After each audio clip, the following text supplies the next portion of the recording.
The Americans, the season finale, a home persona non grata. Up as uneventful a season finale as I think you can have, but no, I'm not. That's not a criticism, right? But I mean, it was really like surprising in its undramatic. Undramatic's the wrong word. Limited action, right? And sort of some sadness. Just a lot of people leaving, a lot of people headed in different directions, right? And a lot of and essentially almost every single character into a giant unknown. Well, yeah, exactly. Yeah, I think there wasn't a lot of physical movement, although there was that whole. I was thinking watching this, and I have a friend who does this, so I notice it more on TV now. But the ADs on that show, just the work that must have had to go into putting together that whole like following the guy in the car and stuff. Because I was thinking like, you have all the cars following have to be period. All the cars parked on the street have to be period. Yeah. And there's a lot of driving around in that first like 10, 15 minute sequence. So that's a lot of 1982 and before cars you have to dress, Transpo guys, there's got to be a lot of, all right, move all those cars. We got, exactly we the got, same we got 8 40 cars. Let's park them, not park them over here. Right? I bet that happens a lot there. But it was really interesting, I thought, and because it's just that nothing quite was. We didn't advance. We had Dylan Baker this season, and obviously he won't be around next season. We had a birth and a death. Who was the birth? Pastor Tim. My friend Kelly O'Coin as Pastor Tim. A lot of episodes where he doesn't speak. Yeah, true. Maybe is he an under 5? A lot of smiling. Yeah, he got that first credit. That's always good. I guess we learned one little piece of information, which is more than a little piece, is that Stan now knows that his contact, that Dylan Baker's contact, William's contact, has 2 kids. Right. It's a husband and wife with 2 kids. Right. Right. And that narrows it down. With a pretty wife. Yeah, but I mean... It's something. Right. It'll certainly give us a look if they do anything strange again. Of course, he's already looked in their... Remember, he broke into their garage in the... the beginning of season 1. So, he'll still be like... Yeah. But they're such good travel agents. I bet he shows up at the office. I bet he's like, but anyway, but that was it. I mean, other than that, they're in the same place. Adderholt and Stan are in the same place with this extra piece of information. And of course, we know, there's no real tension about Elizabeth and Philip other than sort of experience their internal tension. We know they're not leaving. Right? The rules of TV suggest the rules of TV, yes. And also William didn't say enough. Right, but they don't know that yet. They don't know that, but I mean, unless the they might never know unless that, the turn is that they go to Russia and we're exposed to another set of Americans next season, which would be that would be amazing. But I don't see them doing that. Probably not. Not. So no, they don't know it, but we know that no one's coming for them. Right. And in fact, seeing Stan come home and have that little father moment, where I'm not sure the sexist though it may be, I'm not sure the father of the daughter is as into that moment exactly. as the father of the son. He was a lot more decidedly. Yeah, I mean he's got a lot on his mind. Sure. But in any event, the dad of the daughter is never like, hey, Oh, great! My 15-year-old daughter was making out with your 17-year-old son. That's fantastic. Yippee. What great news! Yeah, but nonetheless a good scene. Yes, I mean, they were all good scenes. And again, it's funny, even watching Paige, it's like, I can't even tell. Is she saying this stuff because she's trying to worm her way in, or is she genuinely opening up to this kid, And it's like, and if it's the latter, then Philip needs to calm down. But, it's interesting how that there's options on the table. Yeah, and of course, Philip's situation right now is I mean, the pressure is intense right now. Course. I mean, in a couple days he might think, oh wait, nothing's changed. Right. What I said last week of if you want to have a relationship with Matthew, have a relationship with Matthew. That may. But in the position that he's in to gamble on Dylan Baker not having given them up, it's like, well, on the one hand, we get to say we don't have to upheave our whole life here. But on the other hand, what if I'm wrong? Like we're as always, if I'm wrong, our kids are raised by strangers and we're in prison for the rest of our life. Exactly, probably, or if not executed, if not, or sent back, or we avoid that by completely betraying our friends.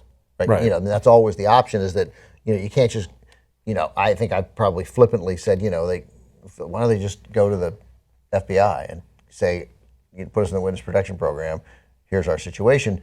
That's going to require naming names, exposing many agents who we don't even know about, and presumably. They're still relatively on mission. I mean, you know, Yeah, but I'm saying Gabriel's right in saying that there have been some waverings, but you know, I think no, I'm saying right. But even if you take it that they're so frustrated that they want to do it, it still involves.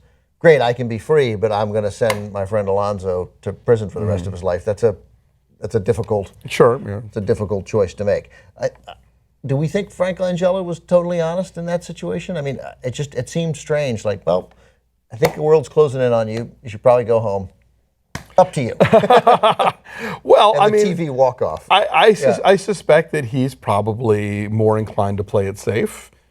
You know, and just that if there's even the possibility that he's in there right now giving you up, and that like they're, you know, all loading into their, you know, squad cars to come get you, then maybe you should skedaddle. Sure, it seemed to lack the intensity with which you would expect that moment to have from him. Like they're also interested in how they, you know, they'll learn something from the reaction. I don't know. I liked that scene, but I was surprised by it. And again, I just love in TV when, you know, when people are running from the police and they watch the news, they're at the safe house and they see the news story about them. Oh yeah. And then they turn it off in the middle of the story. Like you were literally watching the previous story. It got to the story about you and you couldn't finish it. Yeah. In real life, you'd have that TV on for 45 minutes waiting for the waiting, thing and then about you're like, this is the part you need to pay attention on the radio. Yeah. It's on. It's on. No, on TV you turn it off. And Frank Langella just, you know, has this moment where, you know, where he delivers the most intense piece of news that these people could get, and then he's like, up to you. I'm going to go get a burger. Like, only on TV do you walk off so that you can have Philip. Wapner's on. Right, that's right. But that said. So the resident tour guy is getting sent back. Arcady. And she's staying, and not Nina is staying. Right, and then Oleg. And Oleg is theoretically going back to but again, do we believe it, or is he leaving the show? You know. Yeah. I mean, you know, it's funny. I watch Banshee a little. I'm way behind on and Banshee is the same show every episode. There's an intense fight. The exact same dynamic that happened in the first episode, it continued in episode 20, but a character resigned and is going to Florida, and I'm like, really? Like, so I looked up, I'm like, no, he's in 20 episodes, that's it. Either he's getting killed in the next episode or he moved to Florida. So long. So maybe Oleg is... I guess it seems like they're really kind of gutting the Residentura actor-wise, you know. But maybe they feel like, you know, from maybe new blood helps the narrative. I mean, maybe bringing, you know, obviously it's not out of the realm of possibility that, you know, new spies come in all the time. No. As realistically, sure, but I just mean in terms of television, I think they usually gravitate toward familiarity for viewers. Well, this is an exceptional show, so maybe there's value in bringing, or he's about to, you know, he's like the guy in Downton Abbey, you know, whatever, Matthew. Oh, right, Just wants out. I don't know. I have not read anything. I don't know. But or you know, my hunch is yes, he'll be back. Let's not forget that Oleg is well connected. Maybe it turns out they want him to run the Residentura. That's what I thought first. That he's like, no, now he's not going to go home. He's going to take Arcady's job. Not Nina says they haven't picked the guy yet, so right. So maybe it could be. But and then that was a good. She's good. She is a nice piece of acting there. Yeah. Totally. And then let's not forget also, of course, is this our first big introduction to Philip's son? Yeah, definitely. I didn't pick that up until about halfway through that scene. At least a couple seconds before he said, all she told me was that he runs a travel agency. That was kind of a giveaway. But I was like, who are we seeing? No, is this now? When they mentioned Afghanistan, I was like, oh, that's because that was the only character I could think of on the show who had been mentioned to have been there. So if you're a dissident in the Soviet Union and your mother, who is also a spy, and maybe in prison or maybe in another country, I couldn't quite pick that up. Or dead, I thought. Or dead, but she left. Yes, the passports and the cash. Passports and the cash and the trades of means of escape for you, and you open it up, and it was kept in a little cloth. When you walk back out into the wrap it back up. For the love of God, wrap it back up. Like, you know, you're walking down the street and one of your extra passports just slips out. Yeah, it was like, hey man, come on, yeah, let's. And watch the rest of that news segment for Christ's sake. And watch the rest of that. Totally, yeah. But I'd be interested to see. Obviously, we're all interested to see what. But is the Arcady done? Is Oleg done? Yeah. But what I loved also was them getting into this pointless.